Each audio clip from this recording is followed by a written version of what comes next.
Alright guys, so today we're going to be glazing our painting or project that we did last week, and it needs to be completely dry. This is the demonstration I did through Collaborate last week, and again, remember, it has to be completely dry. For now, let me just tell you that I did this one in acrylics. I don't know if you guys remember, and today we're going to be glazing on this painting that I have here. So I have my palette on the right hand side with a few colors. Now I'm going to be talking about the white in just a second, and I always like to have one of these kind of a lid of a jar or a glass jar that has an aluminum top, and I like to add in here. You can do it directly onto the palette, but I oftentimes use a little bit of linseed oil on one of these lids. Now, linseed oil, you have it in your kits, and we use linseed oils to create glazing. So what is a glazing? Basically, a glazing is a thin, transparent, or sometimes it can also be semi-transparent layer on a painting. It modifies these underpainting, and it can add a bit of color or chroma. It can also change a bit the value and the texture of the surface. So you're going to you're going to be using mostly linseed oil and just a little bit of color. Now for that, I've used, have a variety of very soft brushes. I'm going to move here my light a bit, and see how, this beautiful linseed oil that I'm using, it's kind of starting to expand. That's why I kind of like to use sometimes a container to hold it in. And again, a soft brush, it's always great for glazing. So I'd like to pick out most of my linseed oil, and then you're going to be using some ultramarine blue. And why ultramarine blue? That's because this is a very transparent color. You can almost make any color transparent by adding a lot of linseed oil, but that's not necessarily in some very opaque colors such as titanium white, which is what you have on your list and what you're going to be using. So let me show you what it does. So just in one stroke here, I'm going to add, and notice that what I like about using the soft brushes is that you can actually change the accumulation of oils from one side to another. Now I'm getting little bubbles that are kind of distracting right here, but that's okay. And then also, let's see, I can also change a bit this jar here, or this little container here. It's the accompanying set, or part of my tea set. Remember, I was using last week. And again, I'm trying to create a sense of adding a sense of color. Now notice how very transparent this one is. I'm actually going to pick out a little bit more color to make it a tad darker. Now notice that I went over here on the edge. That's totally okay. You can actually use your rag, any kind of rag, and then clear out. And you're going to do a lot of this sort of wiping or changing things as much as you can. So for example, you can actually take out some of the excess if you're not satisfied with the painting, and then start over again.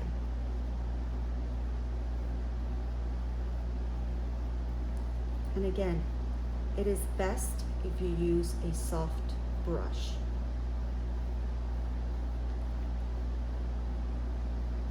Okay, and I want to get rid of the excess, so I place it onto my palette, and then I'm actually wiping off as much as possible the paint. And notice that there's very little accumulation on my brush. So let's see if now I'm using, this is a Glycerin Crimson, and I'm actually going to, I really like adding a Glycerin Crimson into the black area. And notice how you can actually let it go through the white areas, and then notice what it does. It adds a film, And actually this is the beautiful part of, the finish that we see in luminous paintings, especially oil paintings. And it's something that's a little bit harder to find or to achieve once we're working in acrylics. Now, if you're going to be glazing using acrylics, the best bet is to actually use an acrylic paint mixed with some medium, whether it's a medium that it's matte or high gloss, then that's up to you. I think in your lists you were sent some matte gloss. And then just to add, I need to mix a little bit more. So I'm picking up some of it. You can barely see it. It's so transparent.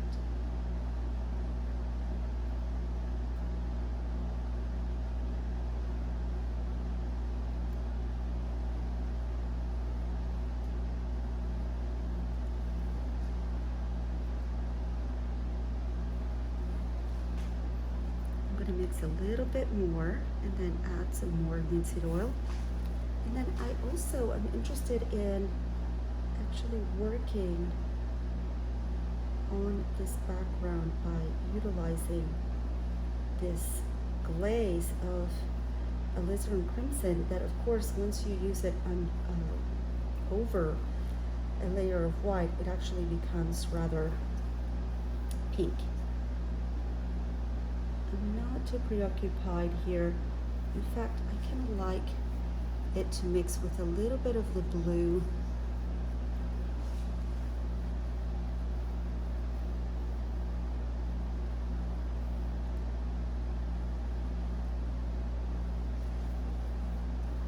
Like I've said before, it's a good idea to work with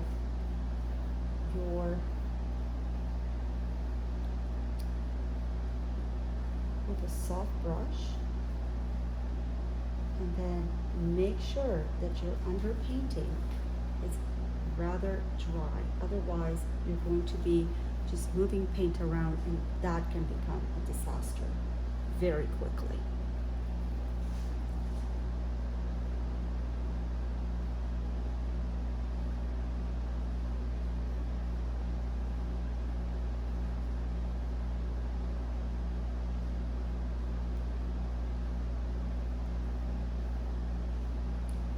Thing, guys, that I find important is to actually work on the background and then work on the foreground. Now, when you're using a soft brush, you can actually get rid of a lot of these brush marks by just working the painting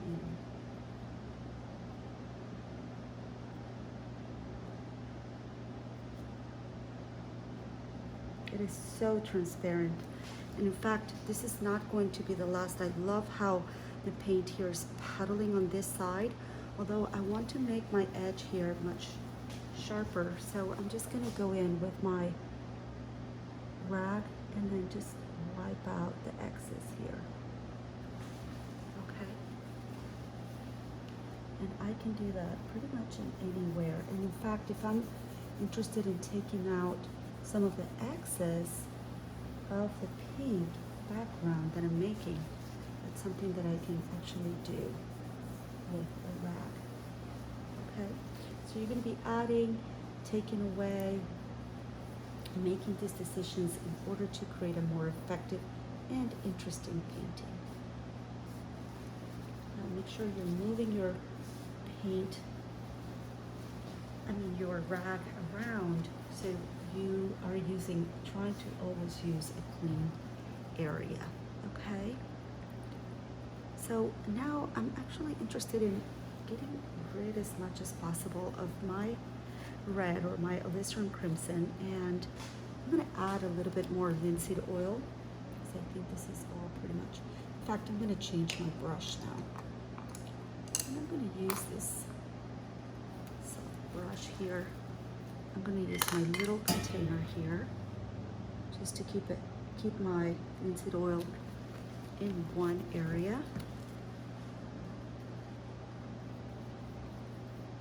And I'm using this yellow that's almost orange.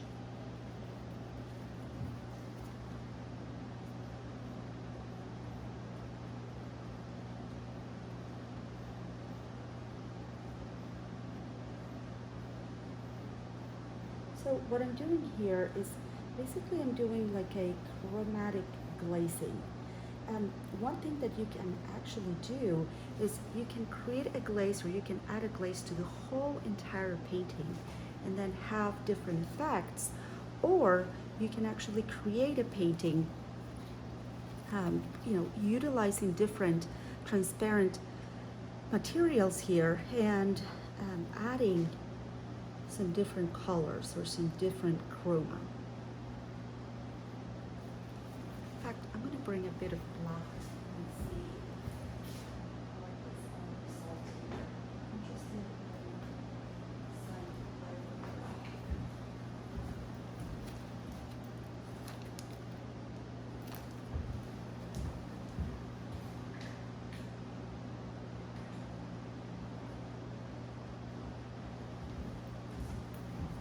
But my painting is looking much more different and actually much more finished. I'm not sure about this yellow here. I think I might just get rid of that. So I'm using a little bit of black here, and I also use blue. Now I'm going to add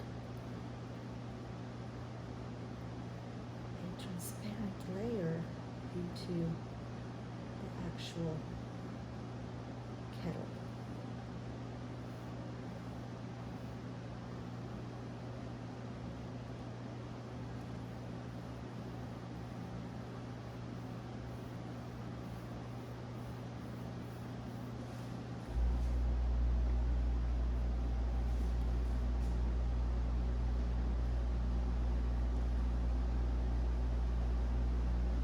With the same brush, I'm actually going to pick up some of this yellow and add a little bit of black in there. I don't mind leaving just a little bit of a hint of yellow. That's totally okay.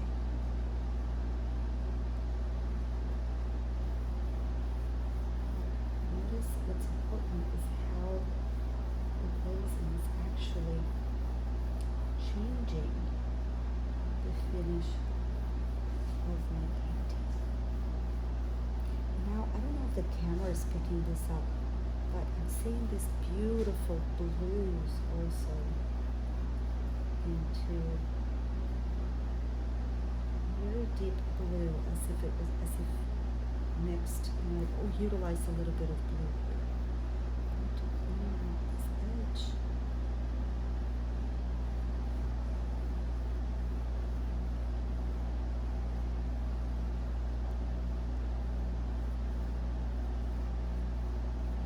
And this is something that you can continue doing as you blend your brushes, your brush strokes into each area of the canvas, in this case of the Yupa paper. So I want to make it even more transparent, and then I'm going to pick out a little bit more blue here so I can work on the spout. And I am just loving this dark bluish grayish that I'm making here.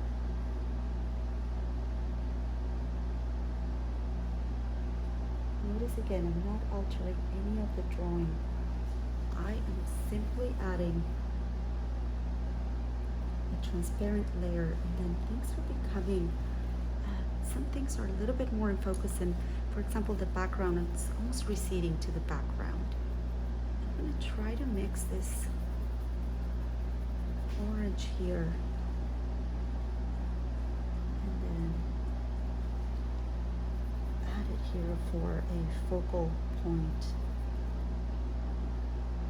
And then also, because my coffee pot actually has, or the kettle has this element here, I'm going to make this just a tad darker.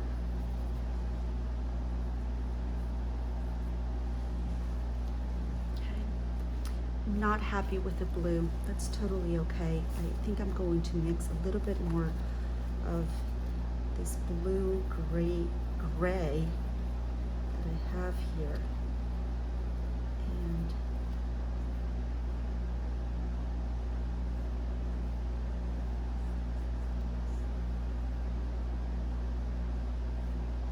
using a smaller brush, wiping out my paint. And then I'm going to utilize this, and again I'm going to pick up some of my linseed oil blue black, and what I can do here is what I was telling you guys. I have an old kitchen towel here that, and I can pick out some of the color. That's totally okay. I don't want that excess, not to have too much.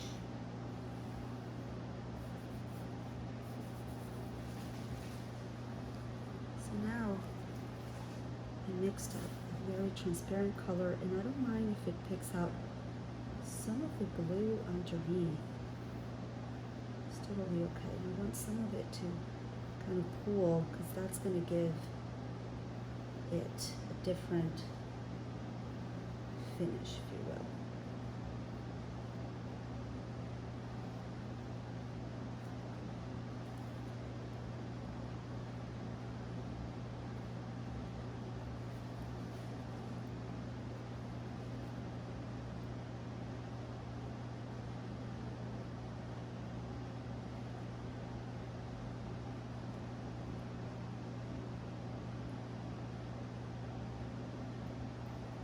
Try to work fast, and then also remember one thing that's very important in painting is the issue of restraint. When to stop, when to know how to stop, and that's an ability that you will acquire as long as you do it. And as you know, some of us are born with it. I certainly was not. So again, I don't have my model in front of me. It's a good idea to have your objects in front of you. And again, remember, let's not work from photographs, okay? All right, so I'm feeling like my brush has a lot of paint. I'm just gonna do these marks here to get rid of some of it.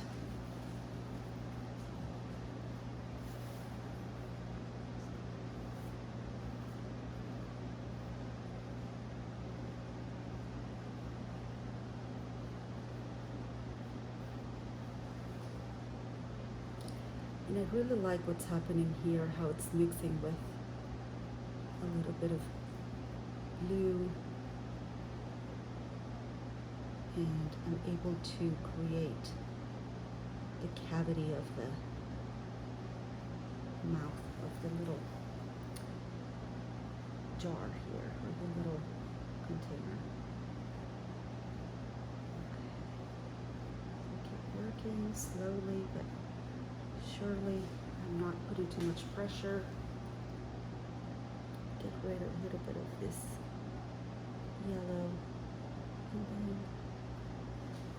so now, wow, it's a very different painting than what I started with. I'm going to set this brush aside, and actually I'm going to use some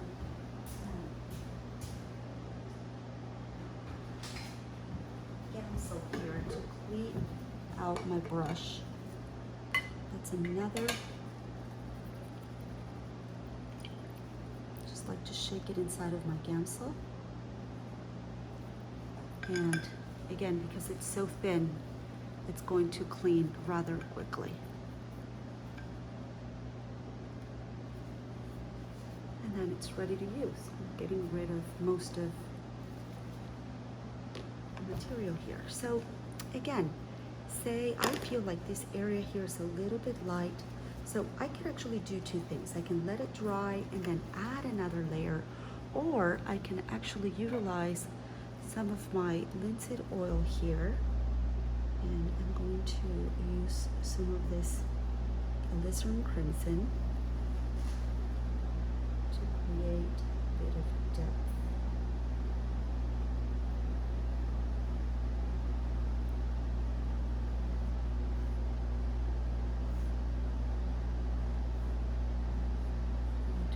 Brush strokes kind of in one direction.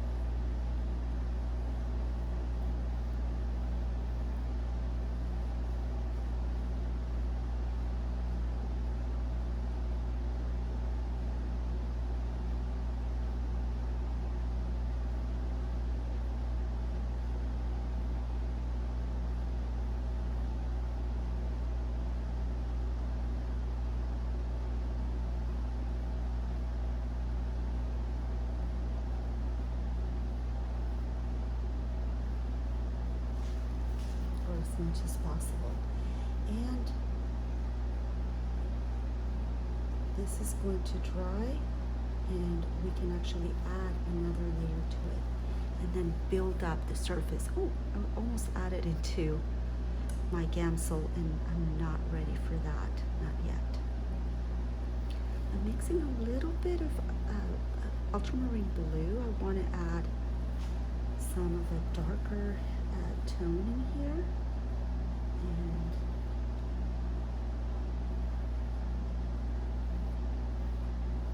again, this is a demonstration that I did about the difference in the brushes that I was using. And you can tell here that it's a very different quality of brushes, and of course of glazing as well.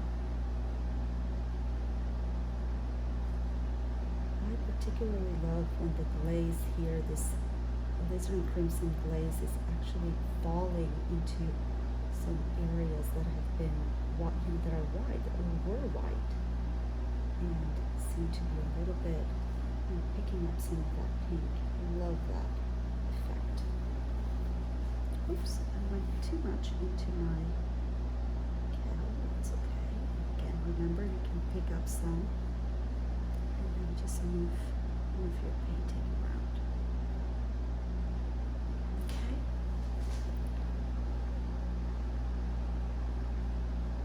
So we have to have an underpainting completely dry in order to utilize this technique.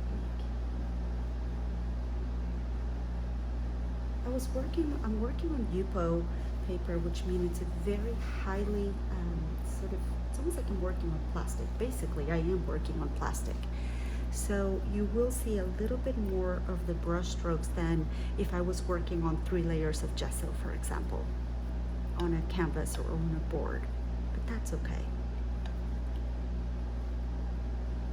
Okay, so now I get to dip my brushes onto gamsel, and again, I'm going to take the excess of paint, take it out with a clean rag, and you can notice that I'm using very little paint. There will be much more accumulation in my brush if I was using straight paint, of course.